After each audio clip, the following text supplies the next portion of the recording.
እንኳን ወደ አማርኛ ሪፖ በደህና መጣችሁ። ዛሬ በጣም አስገራሚ እና በዓለም ታሪክ ውስጥ ትልቅ አሻራ ወደ አስቀመጠው ታሪክ ነው የምንገባው፣ የአድዋ ጦርነት። እስቲ ያስቡት፣ በዛን ጊዜ ቅኝ ግዛት በነገሰበት ወቅት አንድ የአፍሪካ ሰራዊት እንዴት ሆኖ ነው ዘመናዊውን የአውሮፓ ጦር ያንበረከከው? ታሪኩ ይሄ ነው። እሺ፣ ነገሩን ከመሰረቱ ለመረዳት ትንሽ ወደ ኋላ መመለስ አለብን።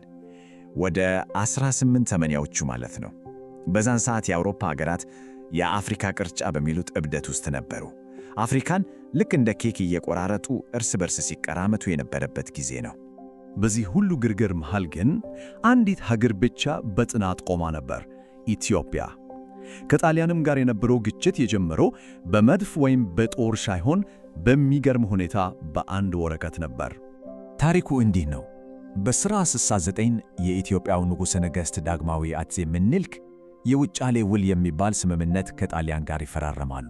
በውጫሌ የተደረገው ይህ ስምምነት በወቅቱ የጓደኝነትና የትብብር ይመስል ነበር። እዚች ጋር ነው እንግዲህ ዋናው ተንኮል ያለው። ውሉ የተጻፈው በሁለት ቋንቋዎች ነበር፣ በአማርኛ እና በጣሊያንኛ። ግን ወሳኙ አንቀጽ 17 በሁለቱም ቋንቋዎች ፍጹም የተለያየ ትርጉም ነበረው። የአማርኛው ምን ይላል መሰላችሁ? ኢትዮጵያ ከፈለገች የውጭ ግንኙነቷን በጣሊያን በኩል ማድረግ ትችላለች ይላል። አማራጭ ነው የሰጠው። የጣሊያኛው ግን ግዴታ ነው የሚለው። ኢትዮጵያ የውጭ ግንኙነቷን በሙሉ በጣሊያን በኩል ማድረግ አለባት ይላል። ይህ ማለት ምን መሰላችሁ? በቀላል ቋንቋ ኢትዮጵያን የጣሊያን ጥገኛ ሀገር ማድረግ ማለት ነው። እናማ አፄ ምኒልክ ይሄንን ማታለል ሲያውቁ በጣም ተቆጡ። ወዲያውኑ ውሉን አልቀበልም አሉ። ከጣሊያን የተበደሩትን ገንዘብም ከነወለዱ መልሶ ከፈሉ። ከዛም ኢትዮጵያ ነፃነቷን ለማስከበር እስከ መጨረሻው እንደምትዋጋ በይፋ አወጁ። በቃ የጦርነቱ መድረክ ተዘጋጀ። እሺ፣ ታዲያ ኢትዮጵያን ለዚህ አስደናቂ ድል ያበቃት ምስጢራዊ ስልት ምንድን ነበር? እውነቱን ለመናገር አንድ ነገር ብቻ አልነበረም። በጣም በጥበብ የተሰላ ብዙ ነገሮችን ያካተተ ትልቅ ዕቅድ ነበር። በመጀመሪያ ደረጃ አመራሩን እንይ። አፄ ምኒልክ በጣም ጎበዝ ስትራቴጂስት ነበሩ፣ ግን ብቻቸውን አልነበሩም።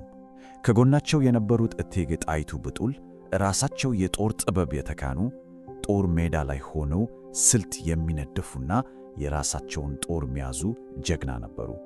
ከነሱም ጋር እንደ ራስ መኮንን እና ራስ አሉላ የተካኑ ጀነራሎች ከመላው ሀገሪቱ ጦርን አስተባብረው በዚህ አመራር ስር ኢትዮጵያ አንድ አስደናቂ ነገር አደረገች። ይኸውም መላውን ሕዝብ ለጦርነት ማንቀሳቀስ ነበር። ምኒልክ ነገሬን ተቀበል ብለው አዋጅ ሲያወጁ ከመላው ኢትዮጵያ፣ ከኦሮሞ፣ ከትግራይ፣ ከሸዋ፣ ከሁሉም ሕዝቡ ጥሪውን ሰምቶ ምላሽ ሰጠ። ውጤቱም አንድ ግዙፍ የተባበረ ጦር ሆነ። አሁን እዚህ ላይ የሚገርመውን ነገር ልነገራችሁ። የቁጥር ንጽጽሩን ተመልከቱ። ጣሊያኖች ኢትዮጵያን በጣም ስለናቋት ይዘውት የመጡት ጦር ከ20 ሺህ በታች ነበር። አስቡት። የኢትዮጵያ ጦር ግን ከ100 ሺህ በላይ ነበር። ይህ ማለት ከ5 እጥፍ በላይ የሰው ኃይል ብልጫ ነበራቸው ማለት ነው። እና ኢትዮጵያውያን በጦርና በጎራዴ ነው የተዋጉት የሚለውን ተረት እርሱት። ያ እውነት አይደለም። እውነታው ይሄ ነው።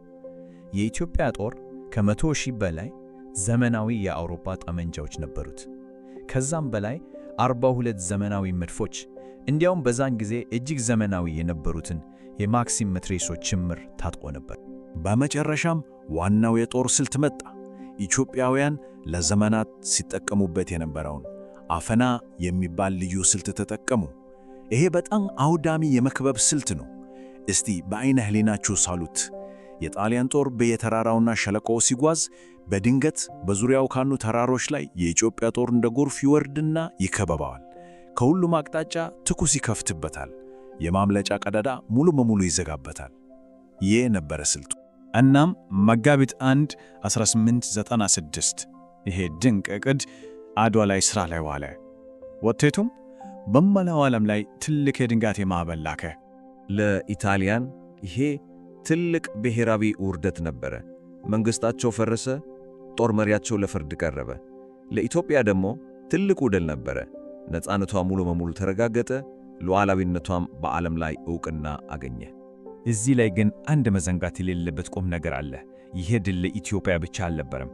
በመላው ዓለም ለሚገኙ ጥቁር ሕዝቦች የአውሮፓ ቅኝ ገዢ ኃይል የማይበገር እንዳልሆነ ያሳየ ትልቅ የተስፋና የትግል ተምሳሌት ሆነ።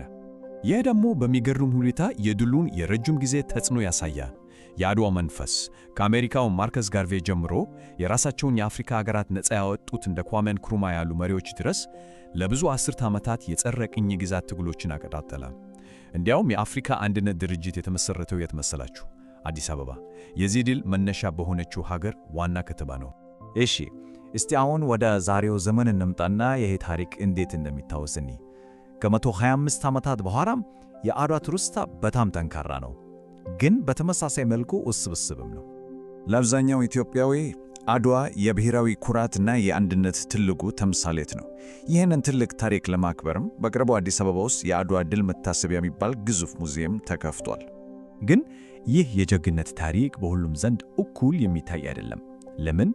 ምክንያቱም ከአድዋ ጦርነት በፊት በነበሩት ዓመታት አፄ ምኒልክ ግዛታቸውን ወደ ደቡብ አስፍጠው ነበር።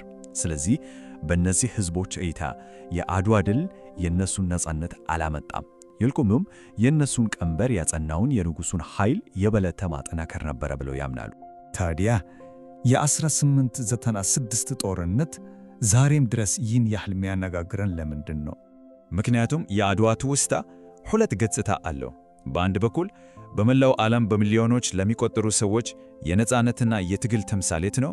በሌላ በኩል ደግሞ በኢትዮጵያ የራሷ ታሪክ ውስጥ ውስብስብና አሁንም ድረስ አከራካሪ ክስተት ነው። ይህ ደግሞ አንድ ትልቅ ጥያቄ ይተወልናል። አንድ ሕዝብ ለአንዳንዶች የነፃነት ብስራት፣ ለሌሎች ደግሞ የጭቆና መጀመሪያ የሆነን ድል እንዴት ነው በጋራ ማስታወስ ያለበት? ይህንን ማብራሪያ አብራችሁን ስለተከታተላችሁ ከልብ እናመሰግናለን።